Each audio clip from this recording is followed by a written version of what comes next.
Rani, maukah kamu menikah denganku dan menjadi ibu dari anak-anakku?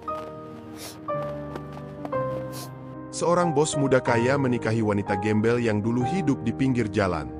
Banyak yang mencibir, tapi tak ada yang tahu alasan mengharukannya. Siapa sangka, di balik penampilan lusuh wanita itu, tersembunyi hati yang paling tulus yang pernah ditemui sang bos. Di sudut kota yang padat dan panas, di depan sebuah minimarket yang tak pernah sepi, duduklah seorang wanita muda berpenampilan lusuh dengan rambut berantakan dan pakaian yang sudah memudar warnanya. Namanya Rani. Ia hanya menatap kosong ke jalanan, memeluk tas usangnya yang ia jadikan bantal. Ia tak pernah meminta-minta secara terang-terangan. Ia hanya duduk di sana, menunduk, seolah sedang menunggu seseorang yang tak akan pernah datang. Hari itu hujan turun tiba-tiba, deras dan tanpa kompromi. Orang-orang buru-buru berlari ke dalam bangunan, mobil-mobil mulai mempercepat laju, dan langit menggelap seakan ingin menenggelamkan kota. Rani menggigil, berusaha melindungi sepotong roti sisa dari guyuran hujan dengan selembar plastik sobek. Wajahnya tak menunjukkan kemarahan, hanya pasrah. Ia seperti sudah terbiasa dengan penderitaan. Tiba-tiba, sebuah mobil SUV hitam berhenti tepat di depannya. Mewah, berkilau, dan sangat kontras dengan keadaan Rani. Pintu terbuka perlahan, dan turunlah seorang pria muda dengan jas rapi dan payung hitam besar di tangannya. Ia tak langsung bicara. Ia hanya memandang Rani beberapa detik, lama, dalam, seperti sedang membaca sesuatu yang tak bisa dilihat orang lain. Rani menunduk, malu dan canggung. "Maaf, saya nggak minta uang, kok," gumamnya pelan tanpa menatap si pria. Tapi pria itu justru tersenyum dan berjalan mendekat, memayungi Rani tanpa banyak kata. "Kamu nggak harus minta uang untuk dihargai," ucap pria itu pelan, namun tegas. Rani terdiam. Tidak ada yang pernah berkata seperti itu padanya. Biasanya, orang-orang hanya menyuruhnya pergi, atau memberikan tatapan jijik seolah ia penyakit. Tapi pria ini berbeda. Tatapannya hangat, dan senyumannya bukan senyuman kasihan, melainkan penghargaan. Pria itu lalu membuka tasnya dan mengeluarkan kotak makan dari dalam mobil. "Aku belum sempat makan. Tapi kayaknya kamu lebih butuh ini," katanya sambil menyerahkan kotak berisi nasi dan ayam goreng hangat. Aromanya langsung menyeruak, dan perut Rani spontan berbunyi. Ia menggeleng pelan. "Maaf, saya nggak mau menyusahkan." "Saya Adit," potong pria itu cepat. "Dan kamu nggak menyusahkan saya. Anggap saja aku sedang ingin berteman." Rani menatapnya lekat-lekat untuk pertama kalinya. Adit punya wajah tegas, tapi penuh ketenangan. Ada sesuatu dalam diri pria itu yang membuat Rani merasa nyaman, perasaan yang sudah lama ia lupakan. Ia menerima kotak itu dengan tangan gemetar. Hujan belum juga reda, tapi di dalam dirinya, ada kehangatan yang tiba-tiba muncul. Saat Adit kembali masuk ke mobilnya, ia sempat melirik ke kaca spion. Rani masih duduk di sana, memegang makanan dengan hati-hati, seperti sesuatu yang sangat berharga. Adit menarik napas panjang. Entah kenapa, pertemuan singkat ini membuat hatinya bergetar. Dan ia tahu, ini bukan pertemuan terakhir mereka. Esoknya, Adit kembali datang. Tapi kali ini tanpa mobil mewah. Hanya mengenakan hoodie hitam dan celana jeans sederhana. Ia membawa 2 gelas kopi dan roti hangat. Lalu duduk di trotoar sebelah Rani tanpa banyak basa-basi. Orang-orang yang lewat sempat melirik aneh. Bingung melihat pria rapi duduk akrab dengan wanita pengemis. Tapi Adit tidak peduli. Ia memandang Rani seperti manusia, bukan masalah. Rani awalnya canggung, menunduk terus. Tapi Adit tak menyerah. Ia mengajak ngobrol tentang hal-hal kecil, cuaca, suasana kota, bahkan bertanya soal roti favorit Rani. Perlahan, dinding pertahanan Rani runtuh. Ia mulai tertawa kecil, meski masih ragu. Sudah lama sekali ada orang yang bicara padanya tanpa motif. Sudah lama ia lupa rasanya dianggap ada. "Aku dulu kerja," ucap Rani lirih. Suaranya nyaris tenggelam oleh suara motor. Tapi semua hilang karena satu keputusan bodoh. Setelah itu, semuanya meninggalkan aku. Teman, bahkan keluargaku sendiri. Ia memeluk lututnya, menahan rasa malu yang sudah menjadi kebiasaan. Mereka pikir aku aib. Adit terdiam sejenak, menatap langit yang mulai cerah. Lalu ia berkata, "Semua orang pernah jatuh, Rani. Tapi nggak semua orang kuat bertahan di bawah. Kamu kuat, itu yang aku lihat." Hari demi hari, Adit terus datang. Terkadang pagi, kadang malam. Ia mulai mencarikan tempat singgah untuk Rani di rumah penampungan sederhana. Tapi yang paling mengejutkan, ia mulai mengenalkan Rani ke dunia kecilnya, mulai dari mengenalkannya pada sahabat, hingga mengajak Rani makan di kafe kecil tempat ia biasa meeting. Suatu malam, mereka duduk di bangku taman sambil makan mie cup. Rani bertanya dengan penasaran, "Kamu sebenarnya kerja apa sih, Dit?" Adit hanya tertawa. "Aku cuma orang biasa. Kerja di properti." Jawabnya ringan. Tapi keesokan harinya, Rani melihat sesuatu yang membuat matanya membelalak. Dari kejauhan, ia melihat Adit turun dari mobil mewah, mengenakan jas dan dikawal oleh beberapa orang. Ia berdiri di depan sebuah gedung tinggi bertuliskan, Property Group. Orang-orang menyapanya hormat, bahkan security pun membungkuk saat membuka pintu. Rani berdiri membeku di trotoar. Napasnya tercekat. Jadi, Adit bukan orang biasa. Dia adalah bos besar. CEO. Orang kaya raya. Rani merasa tubuhnya mengecil. Kenapa pria seperti itu datang kepadanya? Kenapa dia, seorang wanita yang bahkan tak punya sandal layak, dihampiri oleh pria seperti Adit? Tapi yang lebih membingungkan adalah, kenapa hatinya justru merasa lebih takut kehilangan sekarang? Malam itu, Rani duduk termenung di dekat jendela rumah singgah yang baru saja ditawarkan Adit untuknya. Ia belum berani masuk ke kamar, hanya menatap dinding-dinding putih bersih yang terasa asing baginya. Pikiran tentang siapa Adit sebenarnya terus berputar di kepalanya.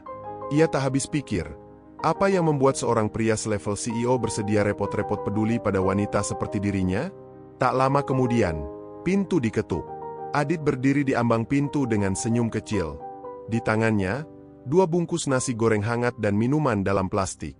"Aku bawa makan malam. Tapi kalau kamu nggak nyaman, aku bisa pergi," ucapnya pelan. Rani tak menjawab. Ia membiarkan Adit masuk dan duduk di kursi kayu di pojok ruangan. Setelah beberapa menit hening, Rani akhirnya membuka suara. "Aku tahu kamu bukan orang biasa. Aku lihat gedungmu tadi. Kamu CEO, kan?" Adit mengangguk. Tak ada alasan untuk berbohong. "Iya, tapi itu nggak penting." Rani tersenyum pahit. "Buat kamu mungkin nggak penting. Tapi buat aku, itu jauh banget. Kita beda dunia, Dit. Aku ini cuma pecahan dari hidup yang gagal." Ia menunduk, menahan air mata yang mulai menggenang. Lalu, untuk pertama kalinya, Adit membagikan luka lamanya. Ia bercerita bahwa dulu, ibunya juga seorang wanita miskin. Ia dibuang oleh keluarganya karena dianggap membawa aib.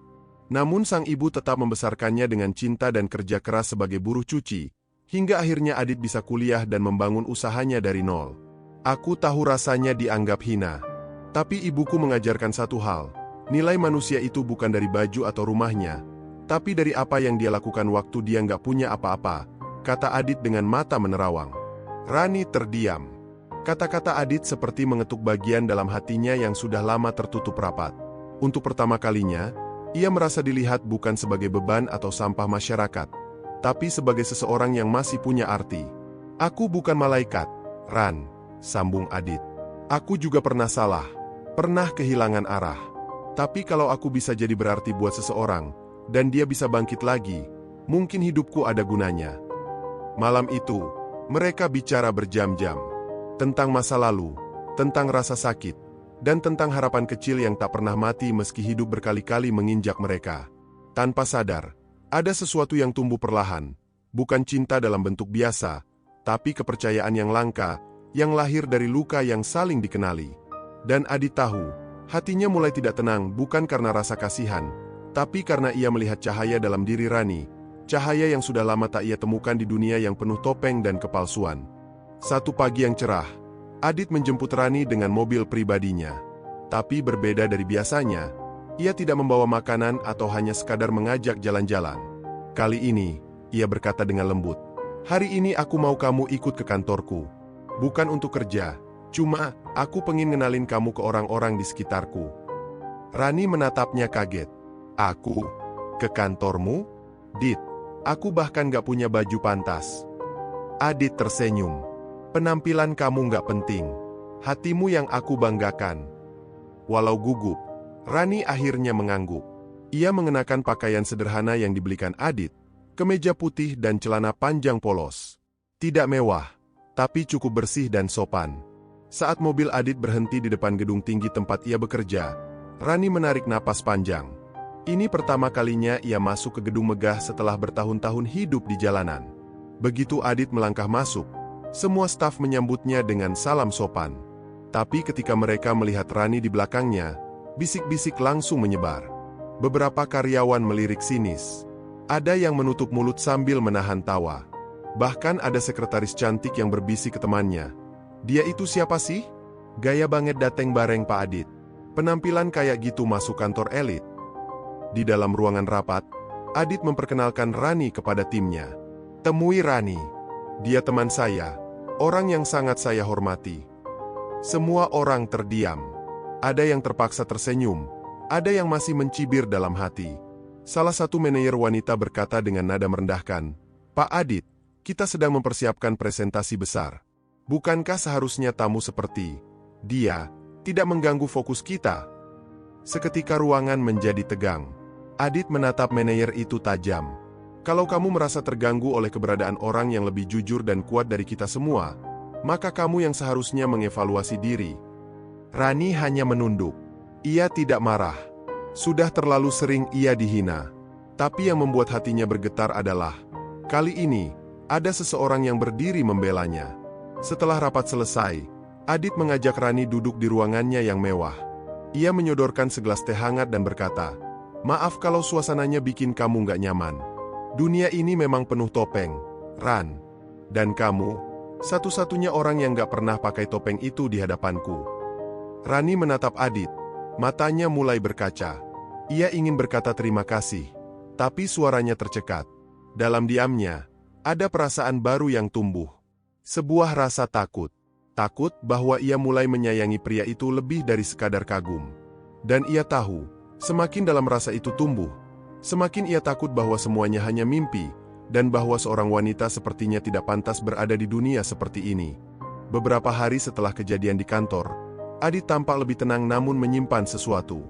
Ia mengajak Rani keluar sore hari, bukan ke restoran atau taman kota, tapi ke tempat yang sangat familiar bagi Rani, trotoar tua di depan minimarket, tempat pertama kali mereka bertemu.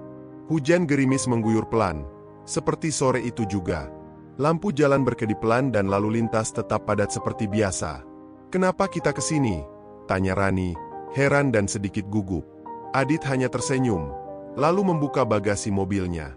Ia mengeluarkan 2 bangku plastik dan kantong kertas berisi nasi bungkus. Kita mulai di sini, dan aku pengen satu hal penting juga dimulai di tempat yang sama. Rani duduk perlahan. Hatinya berdebar. Adit duduk di sampingnya, tak banyak bicara. Mereka makan dalam diam, hanya diselingi tawa kecil saat mereka mengenang hari pertama bertemu. Hujan turun semakin deras, tapi Adit justru berdiri, menatap Rani dalam-dalam. Aku udah keliling dunia, Ran. Tapi yang paling mengubah hidupku justru kamu. Di sini. Di tempat yang gak mewah, tapi penuh makna. Rani menatap Adit bingung, sampai pria itu tiba-tiba berlutut di hadapannya. Genangan air tak menghentikannya. Ia mengeluarkan sebuah cincin kecil dari saku jasnya. Sederhana, tanpa berlian mencolok, tapi bersinar hangat dalam remang-remang jalanan. Aku nggak peduli kamu pernah tidur di jalan atau dihina orang.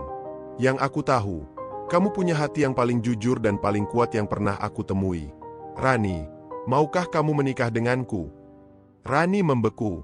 Air matanya mengalir begitu saja. Tangannya menutupi mulut. Tak percaya apa yang terjadi. Di dunia yang sering menjatuhkannya, di tempat yang penuh kenangan pahit, ada seseorang yang datang, bukan untuk menyelamatkan, tapi untuk berjalan bersamanya sebagai pasangan. Dengan suara bergetar, ia menjawab, aku ini siapa, Dit? Aku nggak punya apa-apa. Adit tersenyum, memegang tangannya. Kamu nggak punya apa-apa? Kamu punya segalanya yang dunia ini butuhkan.